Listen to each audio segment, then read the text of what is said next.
Halo semuanya guys, kembali lagi sama gue Aldo di episode Aku Tol terbaru hari ini.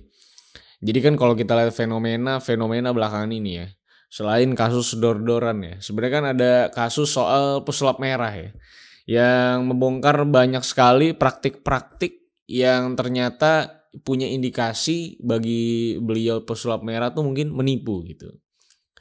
Tapi kan sebenarnya kita nggak tahu ya. Percaya atau enggak mah urusan masing-masing. Tapi intinya memang apa yang dilakukan sama pesulap merah sebenarnya udah dari berdekade lalu sebenarnya sudah dilakukan sama beberapa orang.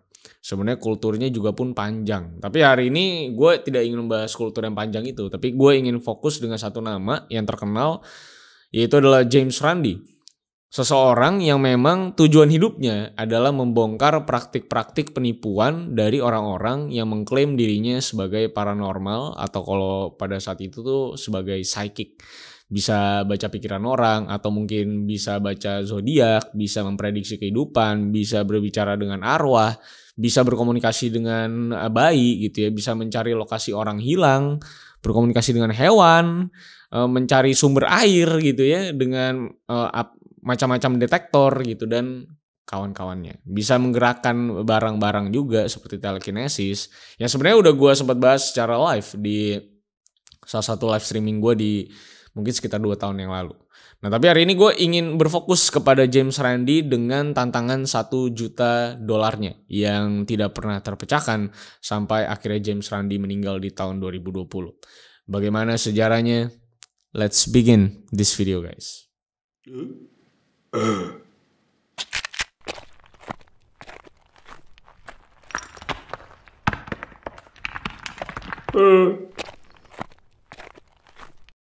I lost myself. I waited still for a glimmer to arrive. I know it. Oke, kita bakal ngomongin James Randi dengan tantangan 1 juta US dollarnya yang memang ditujukan untuk kepada paranormal. Nah tapi sebelum kita bahas soal tantangannya yang terkenal itu, kita tuh coba mengulik secara singkat siapa sebenarnya James Randi.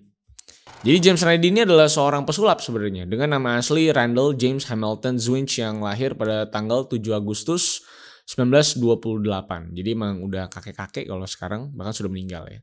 Dan selain jadi pesulap, dirinya tuh juga terkenal sebagai seorang skeptis yang gak percaya dengan hal-hal paranormal.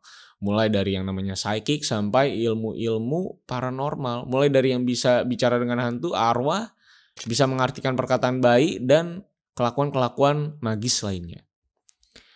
Nah, maka dari ketidakpercayaan dia inilah James Randi itu mulai semakin dikenal karena sering mendiskreditkan para paranormal dan juga orang-orang yang mengaku punya kemampuan telekinesis dan sebagainya. Yang memang bisa dibilang fenomena telekinesis, psychic, paranormal ini memang mulai semakin panas dan populer di tahun 60-an khususnya di Amerika. Bahkan beberapa nama itu mampu mengeruk banyak uang dan popularitas dari reputasi mereka sebagai klaim di mana mereka itu adalah paranormal dan ahli psychic yang handal di muka publik. Sehingga dari memanasnya kondisi tersebut di publik, di masyarakat, James Randi itu akhirnya membuat sebuah tantangan terbuka pada tahun 1964 kepada siapapun yang menganggap diri mereka ajaib quote unquote. Di mana James Randi pada kala itu menawarkan 1.000 US dollar atau mungkin konversinya sekitar 15 jutaan kalau kita pakai nilai konversi 2022. Kalau di tahun 1964 mungkin 1.000 US dollar ini nilainya jauh lebih besar dari 15 jutaan ini. Dan tantangan ini bisa dimenangkan bagi siapapun yang bisa membuktikan secara ilmiah kemampuan paranormal mereka melalui tantangan yang dibuat oleh James Randi. Nah lalu selama beberapa periode tantangan dari James pun belum bisa ditembus sama paranormal manapun dan mengalami beberapa perubahan untuk masalah peraturannya juga. Nah lalu selama beberapa periode tantangan tersebut berjalan, tantangan dari James pun itu belum pernah dimenangkan sama paranormal yang ikut berkontes di tantangan tersebut. Dan memang selama perjalanannya tantangan tersebut juga diubah-ubah peraturannya untuk mengikuti atau tetap relevan lah dengan zamannya. Nah salah satu yang terekam dari tantangan yang dilakukan oleh beberapa kontestan yang ingin sekali memenangkan uang tersebut, salah satunya adalah James Heydrich yang diminta untuk membalikan halaman buku dengan kekuatan telekinesisnya. Dengan di sampingnya itu ditaburkan gabus untuk menghindari si Hydrick ini meniup lembaran halaman tersebut atau memakai trik-trik. Dan seperti yang bisa kita ekspektasikan bahwa tantangan itu pun gagal. Hydrick gak bisa membalikan halaman tersebut dan dia bilang gabus-gabus yang ada di sampingnya itu bisa dibilang mengganggu kemampuannya dia atau memberikan gelombang elektromagnetik. Itu kata dia, makanya gagal. Karena pada kala itu James Randi itu percaya bahwa Hydrick ini membalikan halaman-halaman atau show-show yang dilakukan itu menggunakan trik meniup dengan mulutnya. Nah, selain itu ada tantangan lagi, di mana seorang yang mengklaim dirinya bisa merasakan sesuatu dari sebuah letak barang yang ditutup kotak kosong menggunakan sebuah tongkat besi. Dan lagi-lagi, tantangan ini nggak berhasil diselesaikan sama sang kontestan. Dan beberapa lagi juga terekam di tahun berikutnya, di mana banyak banget usaha orang-orang yang menganggap dirinya paranormal atau mengklaim punya kemampuan magic ini tidak mampu menyelesaikan tantangan dari James Randi. Nah, karena nggak ada yang lolos dari mereka yang mencalonkan diri sebagai kontestan, hadiahnya pun akhirnya dinaikin lagi ke 10.000 US dollar dengan harapan makin banyak kontestan dengan nama-nama besar yang mau mencoba tantangan James Randi untuk membuktikan kemampuan paranormal mereka ke publik. Dan di tahun 1989 hadiahnya pun dinaikin lagi ke 100.000 US dollar untuk waktu yang cukup singkat pada kala itu, saat Lexington Broadcasting itu menambahkan 90.000 US dollar untuk kebutuhan acara yang sedang digarap dan digawangi James Randi di salah satu program TV-nya yang berjudul Exploring Psychic Powers Live yang akhirnya tayang di tahun 90-an. Lalu di tayangan tersebut gak satupun kontestan yang bisa menyelesaikan tantangan dari James Randi. Seperti salah satunya Joseph yang kudu menebak zodiak apa dari 12 partisipan yang hadir. Dan kalau dia bisa menebak setidaknya 75% zodiak dari 12 orang tersebut, maka dia bisa menang dan bawa pulang 100.000 US dollar. Tapi kenyataannya ternyata saat dites, jangankan 10 orang, satu pun gak ada yang benar dia tebak. Padahal Joseph ini sudah diberikan kesempatan untuk membaca tangan dan mata para partisipan. Tapi ternyata tidak bisa juga menebak. Bahkan satu pun gak mampu ditebak. Padahal Joseph ini bisa dibilang punya nama yang cukup besar dalam urusan membaca zodiak. Nah, karena gak ada yang mampu menyelesaikan tantangannya James Randi sampai yang sudah cukup lama gitu ya, hadiahnya pun akhirnya dimaksimalkan lagi sampai ke 1 juta US dollar di tahun 1996. Yang dananya itu datang dari seorang entrepreneur internet pada kala itu bernama Rick Adams yang bersedia untuk membiayai tantangan James Randi ini karena dia salah satu skeptis juga. Dan dari sinilah James Randi akhirnya betul-betul terkenal dengan tantangan 1 juta US dollarnya. Nah, tantangan ini pun terus berlanjut dengan beragam peraturan yang terus diubah untuk tetap relevan dengan kondisi di setiap tahunnya, yang secara resmi memang dikelola oleh JREF atau James Randi Educational Foundation.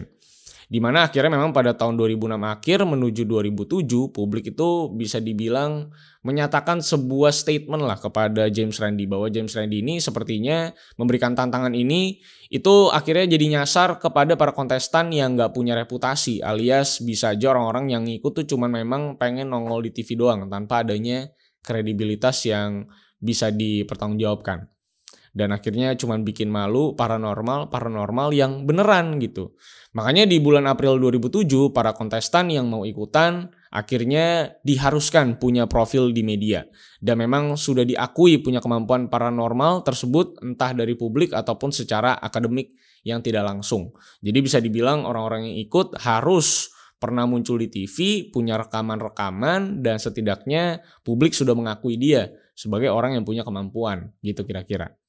Dan JREF itu juga berencana untuk menyambangi mereka-mereka yang sudah terkenal di bidangnya atau memang udah established jadi paranormal. Jadi bisa dibilang langsung tantangan direct lah langsung yang menawarkan tantangan terbuka ini kepada nama-nama besar. Mulai dari Uri Geller yang katanya seorang paranormal sekaligus pesulap juga atau bisa dibilang lebih dikenal sebagai ilusionis. Lalu ada James Van Praagh yang adalah peramal atau medium spiritual alias bisa ngomong sama arwah. Lalu ada the infamous Sylvia Brown yang terkenal bisa ngomong sama arwah juga dan terkenal dengan kemampuannya yang bisa menunjukkan di mana tubuh seseorang yang sudah hilang. Serta ada John Edward yang katanya juga psychic yang bisa baca pikiran orang alias Profesor X dari X-Men.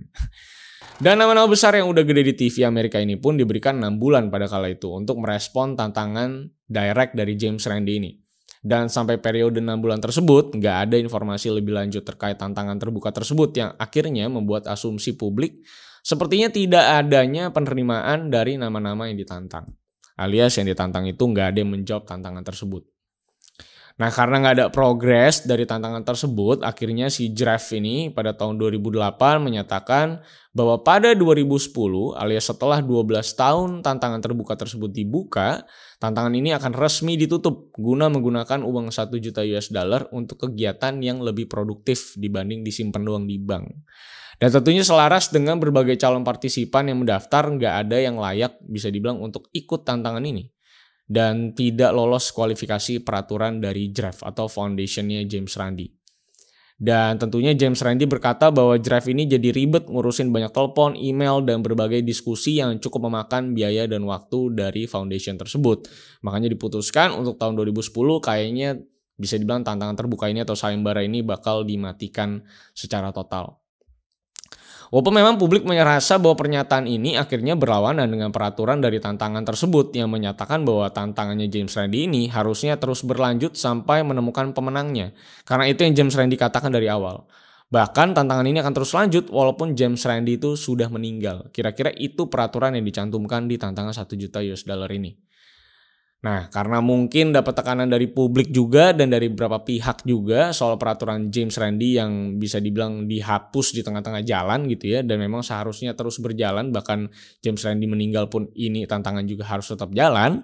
Akhirnya pada tahun 2009, Draft ini sebagai foundation mengeluarkan pernyataan lagi bahwa tantangan ini akan terus dijalankan dan gak jadi ditutup di tahun 2010. Jadi akhirnya jalan lagi.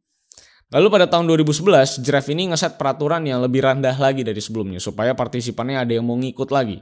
Yang sebelumnya harus kudu pakai validasi dari media alias punya popularitas di publik dan surat dari akademisi. Akhirnya pada tahun 2011, peraturannya ya lebih simpel bisa dibilang. Para calon kontestan hanya perlu menyertakan 1 dari 2 persyaratan tersebut. Either terkenal di publik atau punya surat dari akademisi. Nah, pada akhirnya karena nggak ada yang mau nyalon lagi untuk tantangan ini, walaupun dengan peraturan yang sudah dipermudah gitu bisa dibilang ya, tantangan ini akhirnya benar-benar resmi ditutup pada tahun 2015 saat direksi dari Draft menyatakan bahwa uang 1 juta dolarnya itu bakal dipakai untuk urusan penghargaan yang terkait dengan ranahnya Draft untuk setiap tahunnya. Sehingga Draft akhirnya benar-benar menemukan alasan yang tepat untuk menutup sayembara 1 juta US dollar ini. Tapi tentunya selama perjalanan tantangan ini berjalan, James Randi juga terkenal dengan menantang langsung para nama-nama besar kan. Jadi walaupun mereka nggak nerima tantangannya, James Randi bisa dibilang langsung menantang secara live gitu. Seperti Sylvia Browne yang ditantang secara live di Larry King Live. Dimana saat ditantang di TV, Sylvia Browne tuh bilang oke dan siap menerima tantangan. Tapi sampai Sylvia Browne meninggal di tahun 2013, tantangan tersebut nggak pernah direalisasikan oleh Sylvia Browne. Yang dimana gue pernah bahas juga soal Sylvia yang beberapa kali dijebak oleh para skeptis saat dia dengan jelas berbohong soal dimana seseorang yang sebenarnya belum meninggal dan dibilang sama dia sudah meninggal. Dan ternyata orang tersebut adalah hostnya sendiri yang wawancara dia. Alias Sylvie ini dijebak dan ketahuan basah benar-benar di TV bahwa dia menipu banyak orang untuk ratusan dolar setiap sesinya. Derek Ogilvy yang mendapuk dirinya sebagai komunikator bayi alias katanya bisa berbicara dengan bayi juga pernah kena jebak saat dia diharuskan menebak sebuah bola bernomor yang dipilih oleh seorang bayi dan Derek diharuskan menebak bola tersebut. Dan tentu aja dia gagal lagi. Dan tentunya ada beberapa nama lagi yang juga nggak lolos tantangan dari James Randi. Walaupun untuk beberapa kalangan ujian atau tantangan yang diberikan James Randi dinyatakan terlalu sulit dengan metode yang memang diset sesulit mungkin. Yang bertujuan sepertinya memang menggagalkan para paranormal ini. Di mana tingkat kesuksesannya itu dianalisa 1:1 juta untuk tantangan finalnya. Walaupun memang pada beberapa waktu James Randi menurunkan metodenya untuk lebih mempermudah para paranormal ini untuk bisa lolos dari ujiannya. Tapi dengan begitu pun para paranormal ini nggak ada yang bisa lolos dari ujiannya James Randi. Untuk urusan uangnya ada apa enggak juga sempat sebenarnya dipertanyakan. Tapi memang James Randi pada akhirnya bisa membuktikan bahwa uangnya benar-benar ada untuk diberikan kepada mereka yang bisa membuktikan kesaktian mereka. Dan Randi memang menunjukkan bukti dari bank bahwa dananya itu betul-betul ada dan James Randi nggak cuma mengada-ngada ataupun pengen menipu publik. Dan selain urusan uang, James Randi juga sebenarnya pernah diserang untuk urusan kredibilitas, di mana memang James ini dinilai oleh beberapa pihak itu tidak bisa dipercaya dan punya latar belakang yang suka memutarbalikkan fakta dan juga berbohong di beberapa kesempatan. Sehingga nama-nama besar juga banyak yang enggan untuk ikutan tantangan ini karena takut ditipu dan malah dijelek-jelekin namanya oleh James Randi. Jadi beberapa nama besar memberikan sebuah alibi kenapa mereka nggak ikut tantangan ini, ya karena James Randi itu nggak bisa dipercaya bagi mereka. Apalagi ada sebuah kesaksian dari seorang ahli astronomi dan juga bisa dibilang seorang skeptis juga yang bernama Dennis Rollins yang pernah berdiskusi dengan James Randi, dan James Randi pada kali itu sempat ngomong kalau misalnya ada yang menang tantangan ini, gue pasti akan cari cara lah buat membatalkan kemenangan tersebut alias gak perlu ngasih uangnya. Kira-kira gak tahu bisa dipercaya atau enggak ya. Intinya itu kata-katanya. Intinya akhirnya tantangan ini tidak pernah dimenangkan oleh siapapun dan bisa dibilang mati bersama James Randi yang meninggal pada tahun 2020 dengan berbagai intrik dan sisi lainnya. Seperti salah satu sisi lainnya mungkin adalah soal kode etik yang dipertanyakan. Karena Giraffe ini bersama tantangannya ini dinilai bisa jadi mempermalukan mereka-mereka yang nggak bisa membuktikan kemampuan paranormal mereka, yang mungkin aja orang-orang yang tidak bisa membuktikan kemampuan paranormal mereka ini itu sebenarnya mengidap penyakit mental yang berbahaya untuk diri mereka sendiri. Mungkin aja mereka delusional dan merasa diri mereka punya kemampuan magic gitu. Nah, dengan tantangan itu dinilai bisa merusak mental mereka-mereka ini yang sebenarnya sudah sakit secara mental. Tapi tentunya tantangan ini sebenarnya punya dua sisi ya. Mungkin yang benar-benar sakti memang mungkin gak mau ikutan karena itu adalah sebuah pantangan di mana kemampuan mereka yang asli itu bukan untuk tujuan komersial dan gak boleh gitu misalnya. Atau memang sisi lainnya paranormal ini emang benar-benar gak ada. Atau memang mayoritas dari paranormal yang berpraktik untuk publik ini memang hanya untuk menipu publik dan mendapatkan uang dari publik. Nah itu ada dua sisi tuh dari tantangan yang memang James Randi itu punya objektif bahwa ingin membuka bahwa lulu pada nih cuma ditipu-tipu doang. Nah tapi kalau memang pun ada yang benar, gue rasa yang benar-benar sakti juga kayaknya kagak mau ngikut kali ya. Karena mungkin itu pantangannya. Nah lu percaya sisi kanan bahwa apakah ada paranormal atau di sisi kiri bahwa memang sebenarnya tidak ada paranormal. Nah itu kita diskusikan aja di kolom komentar di bawah. Kalau gue sih ada di tengah-tengah ya, kadang percaya kadang kagak ya.